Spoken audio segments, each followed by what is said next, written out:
Pemirsa, Rangkang Hidayah kembali melakukan kegiatan sosial berupa pembagian takjil berbuka puasa. Kali ini kegiatan di sekitar Matangkuli dan Tanah Luas, Kabupaten Aceh Utara.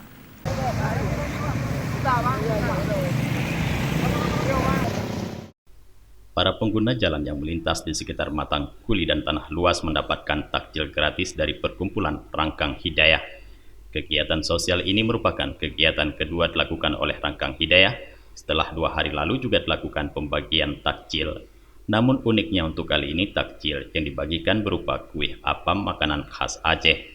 Tujuannya diberikan makanan tradisional ini adalah guna melestarikan kuliner khas Aceh agar lebih dikenal di masyarakat. Hafiz Al-Mansuri, Ketua Rangkang Hidayah mengatakan, pembagian takjil kali ini berjumlah 400 paket yang telah dipaketkan. Ia berharap semoga pembagian takjil ini bisa membantu masyarakat dan saling mengikat tali persaudaraan sesama di bulan Ramadan yang penuh berkah.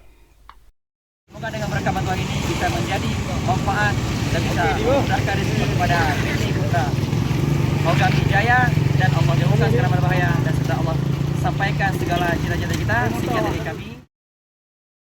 Melalui kegiatan pembagian takjil ini diharapkan mampu memotivasi semua pihak untuk saling peduli dan berbagi antar sesama. Rangkang Hidayah mengucapkan terima kasih kepada seluruh donatur yang telah ikut serta berpartisipasi menyukseskan kegiatan sosial ini. Tim Liputan Aceh TV melaporkan.